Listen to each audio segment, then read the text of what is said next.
And hello guys, and welcome back to my YouTube channel mga kapatid. Welcome back sa One Talk PH. At ito na nga po ang pinaka-latest na balita na ating nasagap ngayong araw mga kababayan. President Bongbong Marcos nag-test negative mga kapatid sa cocaine noong 2021.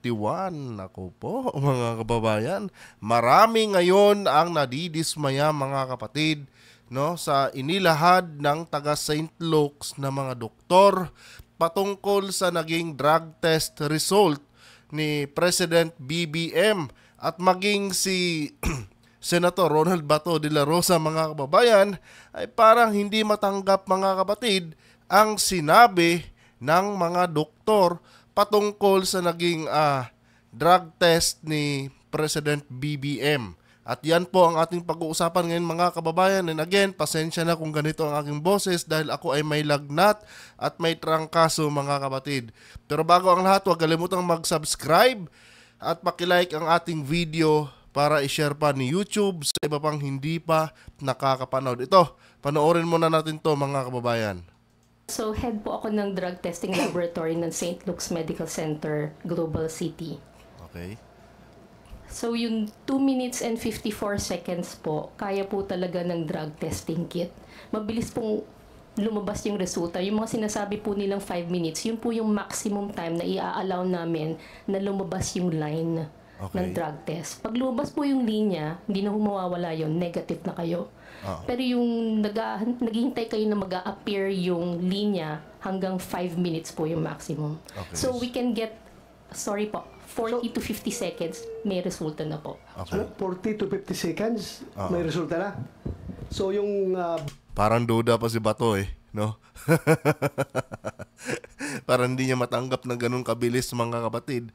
No? May resulta na kaagad pag dyan ka sa St. Luke's Medical Center magpa-drug test. Tuloy. Doubt nila na 2 minutes so fast is not improbable and is not impossible. Correct, sir. Correct? Yes, sir. Okay. We May have the linya ba answer. lumabas, doktora?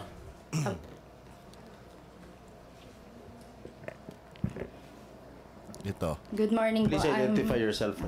I'm Jereza Reyes, the drug analyst from St. Luke's Medical Center, Global City. Okay. So, as the analyst po, yes, may lumabas po na line. So, sa drug test kit po natin, meron dun yung control line at saka yung line for the drug analyte.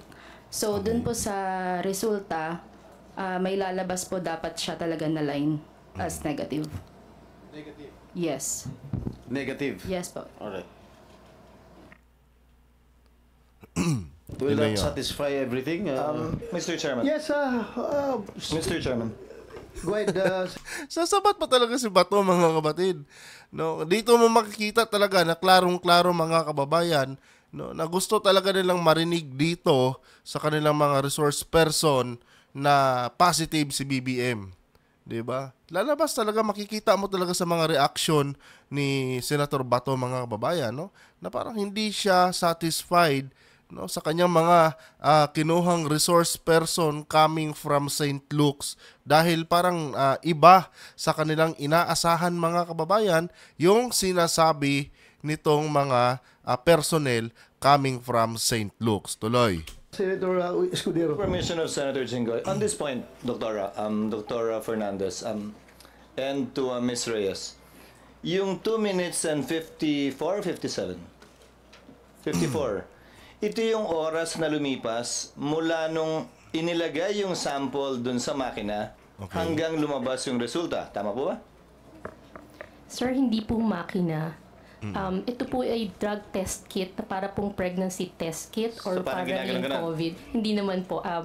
Ida-drop mo lang yung urine sa one end, tapos hihintayin mo na lang siya. So, wala po makina. hindi So ang ginamit dito mga kapatid is yung parang parang pregnancy test na ihi lang ilalagay mo, no? Automatic na 'yan, mag-aantay ka lang ng 1 to 2 minutes, lalabas na po yung pinaka-konkretong resulta. Ganon ka high-tech mga kababayan pag dyan ka nagpa-drug test sa St. Luke's. And marami na rin po mga Pilipino mga kapatid, no? Especially sa mga kumpanya, no? Pagka sila po ay nasa executive position, no? Pagka nagpa-drug test yan sila mga kababayan, hindi po yan sa mga pipitsuging medical clinic, no? Madalas po diyan po talaga sa mga kilalang medical center tulad ng tawag dito, St. Luke's. And kadalasan ginagamit mga kapatid tuwing may drug test is ganyan nga, no, yung parang pregnancy test na pang tester nila. Ganon ka high-tech diyan mga kababayan sa St. Luke's. And hindi po mumurahing hospital ang St. Luke's mga kapatid. Isa po yung private hospital na kung saan hindi basta-basta yung kanilang mga facility diyan, no, pagdating po sa mga ganitong bagay, no, pinaka high end po ang ginagamit nila diyan mga kababayan. Ito yung kabuang proseso ng kinuha yung urine na 2 minutes lang. Yung transaction time po is the specimen collection. So pag abot po nung sample, tapos gagawin na niya. At yung rule ng DOH, hindi pwedeng lumampas ng, Wala pong rule ng DOH. hindi pwedeng mas mabilis kesa, ano yung 5 minutong binabangit niyo po kanina? Yung drug test kit po na ginagamit namin, hanggang 5 minutes po pwede niyong basahin. Yun. Now, I remember the press con of then Executive Secretary, no, he was not yet Executive Secretary at that time, he was about to be, Vic Rodriguez. Sabi niya, tinest daw po sa lahat ng uri ng droga. Ano-ano pong klase ng droga tinest o lahat po ba kasama? Kanina po, kay Yung test po na ginawa ninyo? cocaine lang po ang pinagawa. Dito mga kapatid, no, naging advance ng ating Pangulo, di ba? Cocaine agad yung kanyang ni-request na drug test para sa kanyang sarili. Di ba? Hindi na siya nag-request ng para sa shabu, para sa tawag nito, para diyan sa marijuana, kundi cocaine po agad mga kababayan, no? Kasi kung paghihinalaan nyo ang presidente na gumagamit ng illegal na droga, malamang cocaine yan dahil mayaman ang presidente. No? Yung mga shabu mga kababayan, pang kanto-kanto, pang tambay lang po na klaseng droga yan. No? Yung mga mayayaman talaga mga kapatid, yung tipong ubod ng yaman talaga, ang ginagamit talaga yan mga kababayan is cocaine. Hindi yan gumagamit ng mga shabu-shabu na yan mga kapatid.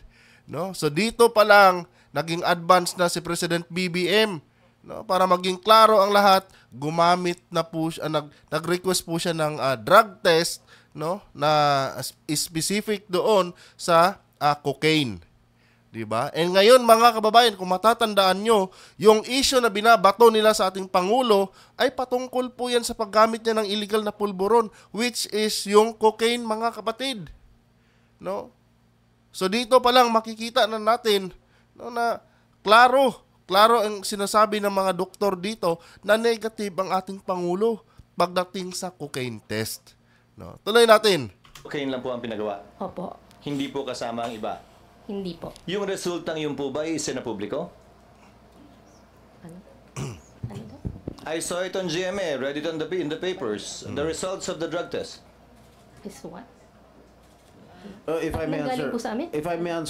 Senator Cheese, this was widely publicized in 2021, if I may recall, if my memory serves me right. So it was publicized, ma'am. It didn't come from St. Luke's. It We do came not from know. the person tested. So, Mr. Senator Chis, Ito. yung drug test na ito na pinag-uusapan na ito, yung sinabi ni Executive Secretary Rodriguez, this pertains to the drug test that you made on the former Senator Bongbong Marcos? Yes. Yung ba ibig mong sabihin? Parang dismayado talaga si Bato dito mga kababayan, no? No, kaya talagang tinatanong niya, no? Kinukulit niya itong mga doktor dahil parang hindi niya matanggap yung statement ng mga taga St. Luke's na negative ang resulta ng drug test ni BBM. 'Di ba? Dito pa lang mga kababayan, ano? The way na inuobserbahan ko itong si General Bato kanina sa kanyang hearing mga kababayan, para talagang dismayado siya, no, sa mga resource person na kanilang pinatawag coming from St. Luke's. No, parang hindi na matanggap na bakit negative to. 'Di ba? Parang taliwas doon sa kanilang gustong ipalabas na gumagamit nga ang mahal na pangulo ng ipinagbabawal na droga. Tingnan pa natin itong mga susunod na mangyayari dito mga kapatid. Talagang matatawa talaga kayo dito sa mga reaction ni General Bato. Yes. Opo. Yan yun. Opo. So, you said that particularly cocaine ang tinitest ninyo. Why cocaine? Oh. Yun po yung hiningi niya Hiningi ni nung pasyente, Oo. sinong pasyente? si Marcos po. O, di ba? Ang pinaglalaban nyo gumagamit ng illegal na pulburon si BBM. Oh. Ano yung pulburon na yun, di ba? Cocaine yun. Oh. So, bakit parang diskumpiyado itong si General Bato dito sa drug test ni BBM? Di ba? Dito mo talaga makikita mga kababayan na meron talaga silang gustong resulta, no, na sabihin nitong mga taga St. Luke's. Di ba? Pasalamat nga sila, dinerecho sila ng taga St. Luke's na, ito, cocaine test ang ni-request ng former Senator Marcos. So, cocaine test yung binigay namin sa kanya. And ngayon, yung issue na binabato nila sa Pangulo, mga kapatid, is particular doon sa illegal na pulburon, which is yung cocaine. Ano pa bang hindi nila matanggap dito at hindi nila maintindihan dito na negatibo na nga ang Pangulo sa cocaine noong siya ay magpa-drug test dyan sa St. Luke's. Diba? Itong si General Bato, gusto niyang kulitin yung taga St. Luke's. Alangan naman ang presidente. Kung sakali mang totoong nagdodroga yan, igagamit niya ng mga shabu. Di ba? Dito mo makikita mga babae, no? Yung klaseng pagkatao ni General or Senator Bato na masasabi kong may pagka-ignorante pong klaseng senador itong si Senator Bato, mga kapatid. 'Di ba? Pinipilit niya, pinipiga niya itong taga St. Luke's, no? Kini-question niya patungkol dito sa isinagawang drug test ni President Marcos noong 2021. Parang ayaw niyang tanggapin yung katotohanan na negatibo na nga ang ating presidente doon sa cocaine test, no? Which is yan yung binabato nila ngayon sa presidente na gumagamit di umano ng ipinagbabawal na pulburon. At yung pulburon na tinutukoy nila dyan, mga kapatid, ay cocaine po yan. Yan po yung droga ng mga mayayaman. Diba? Parang gusto pang palabasin ni General Bato dito na kung nagpa-drug test din ba ng shabu itong si BBM, Diyos ko naman. Diba? Kung sakali mang gagamit ng illegal na droga si President Marcos, malamang cocaine ang gagamitin niya at hindi yung shabu. Pangkanto lang yun eh. Diba? Pang 300, 100 lang yun ang presyo nun. Itong cocaine talagang libo-libo yan. Yan yung mga bisyo ng mga mayayaman eh. Pero dito mga kababayan, parang hindi siya nakontento sa naging resulta, no, na sinasabi dito ng taga St. Luke's. Para bang may hinahanap talaga siya? Binungaran siya ng taga St. Luke's na negative si Marcos pagdating sa cocaine test. Kaya medyo tawag dito yung isip niya medyo naging complicated bigla. Patay na. Cocaine test agad yung sinabi nila na negatibo si Marcos. So ngayon, kinukulit-kulit na lang niya. No? Hinahanapan niya ng butas, mga kapatid. Gusto niyang ilusot. No? And tingnan niyo to. President Marcos. Then Senator Marcos. Yun ang gusto niyang hingin about cocaine. yun po lang ang So, hiningi niya. your laboratory is capable of tracing cocaine residues dun sa ihi ng pasyente. Yes po. So, iba yung ginagamit nyo sa cocaine, iba yung ginagamit nyo sa shabu. Diba? Hanap talaga siya ng butas para makasingit lang. No? Para maisingit niya yung punto niya. Samantalang yung binabato nila na issue ngayon sa presidente is particular lang naman doon sa illegal na pulburon. No, wala namang shabong binanggit doon. Ngayon, nauna nang nagsabi agad yung mga doktor, yung mga taga St. Luke's na cocaine test yung kinuha ng presidente. Hindi niya matanggap. Ngayon, ginagawa niya ng paraan, no? Para mabutasan itong mga doktor na ito. And tingnan niyo guys, ha. Iba rin gagamitin ninyo sa marijuana. Am I correct? Opo. Pero kung ako, walk-in lang ako, pupunta ako doon sa iyo, I want a drug test. Anong gagamitin ninyo? Kung ano pong hihingin nyo. Oo, tama yun. May ganun ba na hingin? Ayaw niya maniwala mga kapatid. Kung walk-in ka lang talaga sa isang sa isang center, no, para magpa-drug test, no? Walk-in mga kapatid, pinag-uusapan nito, walk-in ha. Ngayon, tatanungin ka talaga ng doktor, ano bang gusto mong drug test? No, alin ba dito sa mga klaseng drugs yung gusto mo? Totoo 'yan. Pero pag company ang mag-require sa iyo ng drug test mga kapatid, hindi sinasabi ng company na sa mismong applicant na yan na magpa-drug test ka nga doon ng about cocaine, tingnan natin yung drug test mo. No?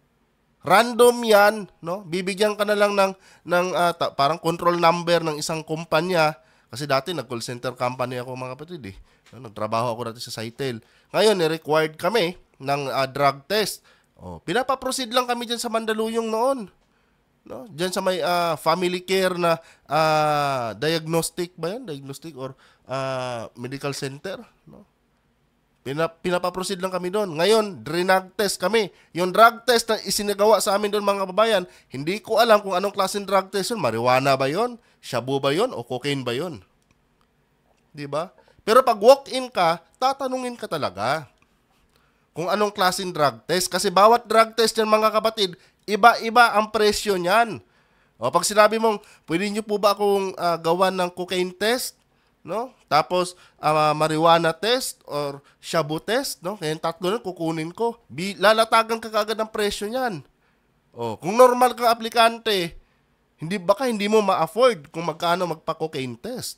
Dahil mahal yan, cocaine yan eh. Di ba? Pero dito, no, diskumpiyado si Senator Bato mga kapatid. Tingnan nyo Kasi lahat ng tao dito sa Pilipinas magpa-drug test. Hindi ba nagtatanong na i-test nyo ako sa cocaine? Kasi nga, pag nagpa-drug test ka, halimbawa, nag-apply ka ng trabaho, dito mo talaga masusukat mga kapatid kung sino yung intelihenteng tao eh. Di ba? Nakuha ko yung punto niya. Hindi ka talaga tatanungin dahil ang kumpanya lang ang may alam niyan. Di ba? Yung company, yung employer mo lang na nagpa-drug test sa'yo, ang dapat makaalam niyan.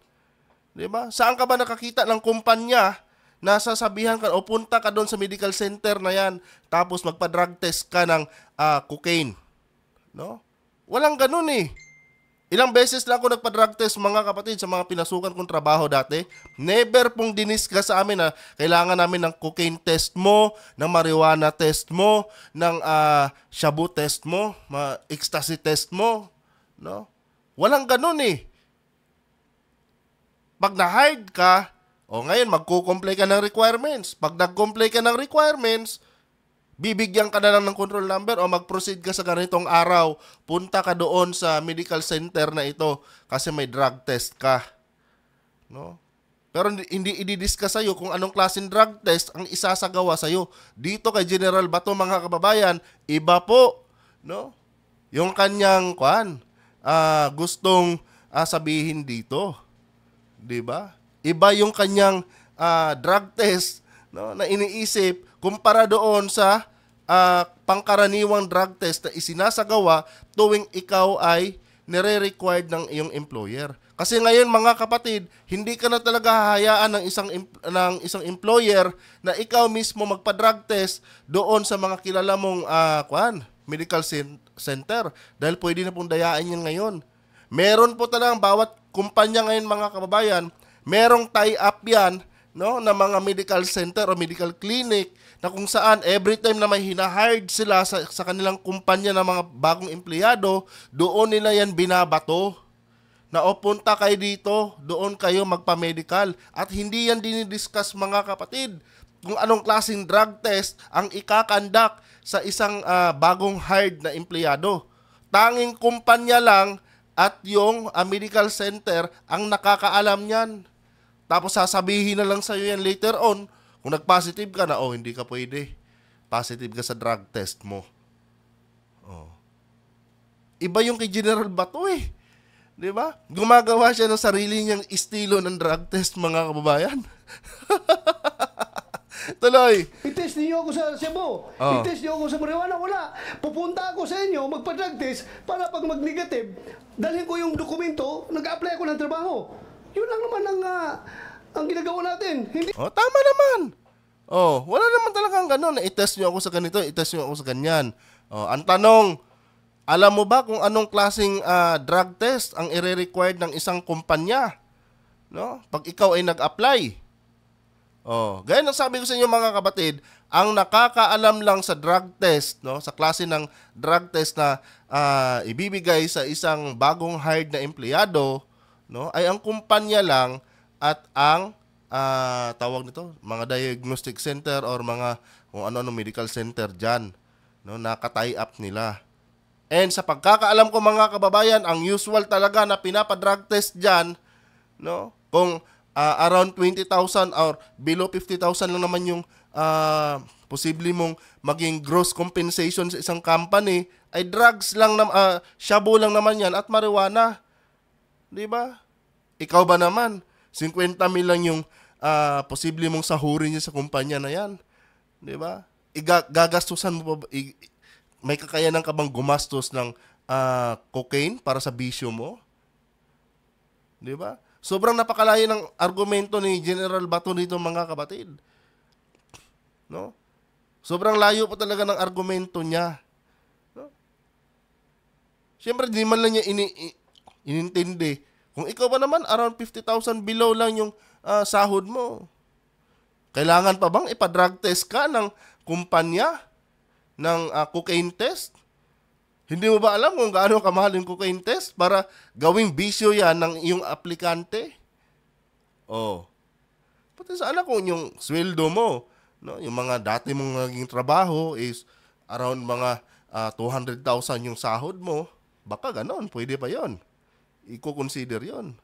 Kasi yung cocaine, mga kapatid, bisyo lang po yan ng mga mayayaman. Hindi po yan bisyo ng mga middle class at ng mga mahihirap. No? Kadalasang bisyo ng mga mahihirap at middle class, mga kababayan, shabu. No? Yan po yung pinakamalapit sa katotohanan talaga. Di ba? Kanya nga lang, ang pangangatwiran ni General Bato dito, ewan ko kung saan niya kinuha yung punto de vista niya dito, mga kapatid. No? Well, tama naman siya doon. Na pag nagpa-drug test ka, hindi naman talaga sasabihin sa iyo na kuha ka ng ganito, kuha ka ng ganyan. Maliban na lang kung personal kang magpa-drug test para sa sarili mo. No? Na pwede mong i-request talaga na, pwede po bang magpa-drug test ako? Pwede po ba yung cocaine test? Pero pag company na, usually, kinukuha lang dyan is shabu tapos marijuana. Kasi yan yung mga droga na afford ng mga mahihirap, no, ng mga middle class. Maliban na lang siguro kung sa mga executive position ka na sa isang company, mga kapatid. Yung mga board of directors ka na, no, baka i-required ka ng mga matataas na klaseng drug test. Tulad yan, magsisiman ka, sasakay ka ng barko, yun. Ang mga drug test doon, hindi na basta-basta, mahal ang drug test doon. At may mga testing na rin yan. Kung anong klaseng kuhan. Kasi ina-analyze din yan ng mga kumpanya eh. Ito, wala namang kakayanan to eh. Mag-cocaine. Siyempre, mahal din ang babayaran ng company pag nagpa-cocaine test. Pero sasahuran ka lang ng kumpanya ng 20 mil, 30 mil. Tapos ipapa-cocaine test ka nila.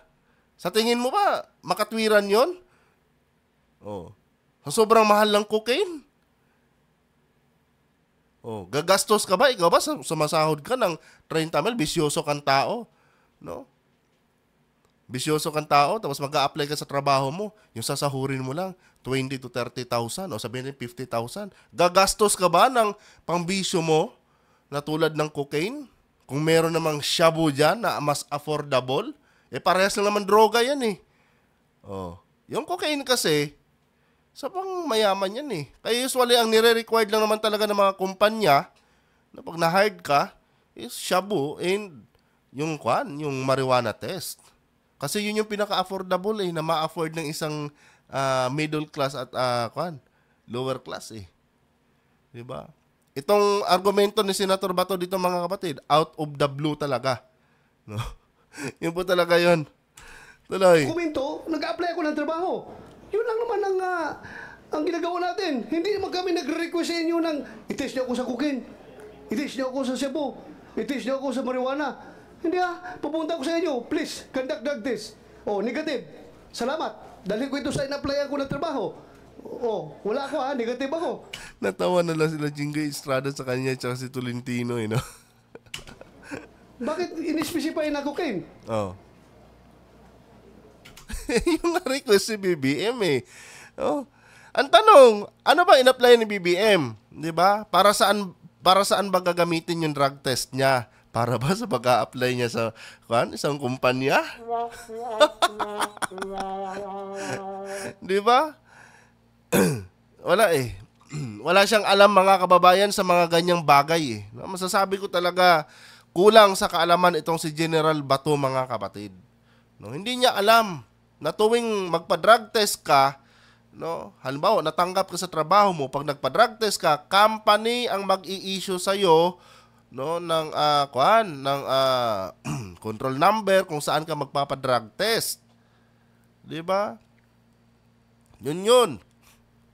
Ngayon, sa case naman ni BBM, ibang case yon kasi hindi naman nag-a-apply si BBM sa isang kumpanya. 'Di ba? And sa tingin nyo ba sa mukha ni President Marcos, kung gagamit yan ng illegal na droga, gagamit ng pangpulubi na droga yan, syempre yung high-end na mga droga yan mga kapatid. Cocaine yan. Cocaine or di kaya ecstasy. Si Duterte nga eh. Di ba? Fentanyl nga ginagamit niya eh. Biruin mo, magkano presyo ng fentanyl? High-end drugs yan. Pangmayaman lang yan. Do you think si President Marcos, kung totoong nagbibisyo yan, gagamit ng shabu yan? Walang sentido kumuntong senator na to mga kababayan. Hindi niya iniisip.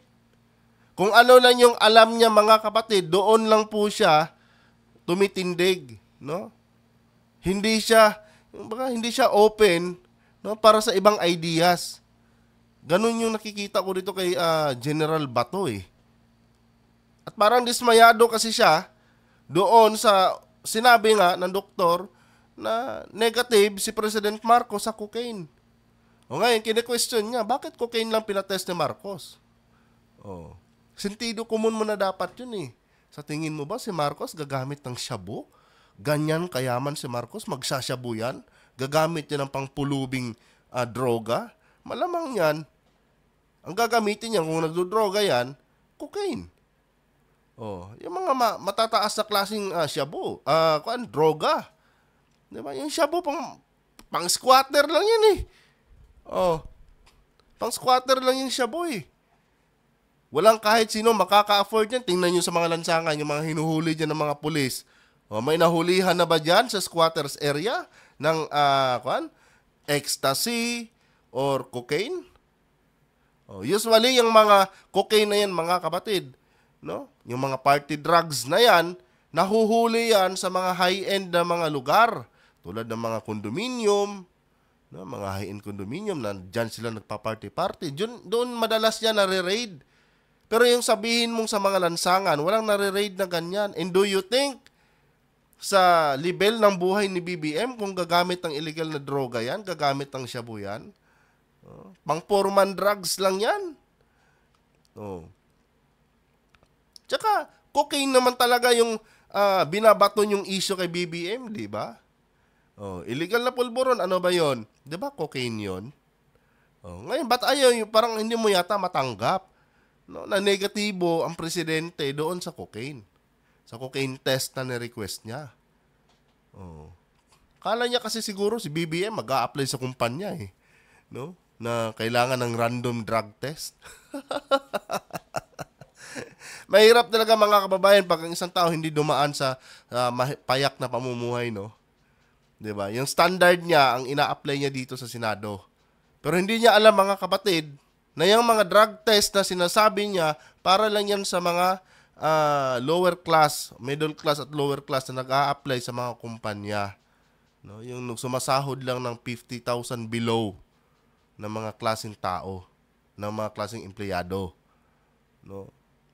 Pero pag sinabi mo sigurong executive position yan sa company, ayan siguro, i-required talaga yan ng mga ganyang klaseng kuhan. Pero hindi pa rin sasabihin ng company yan. Yung tipong sumasahod na ng 80,000 pataas, yun, baka i-required na yan ng company ng mga high-end na drug test. Di ba? Wala eh. Ganun talaga ito si General Bato eh. At kung napanood nyo kanina mga kababayan, yung buong hearing nito, kulang na lang siya insultuhin Escudero din kanina eh. Di ba? Nagmakaawa na nga lang siya sa dulo nitong hearing na to eh, na pagbigyan pa siya, no, na magkaroon pa ng isang huling hearing di umano. Di ba? Pero ano ba naman, ikaw naniwala ka sa kwento ni Morales na isang tawag nito, may kasong involved sa kasong robbery extortion? Oh. Tapos kung ano-ano pang mga klaseng kaso ang kinakaharap niya. Oh. Kung napanood niyo dito mga kababayan, yung buong hearing na to, yan si Morales.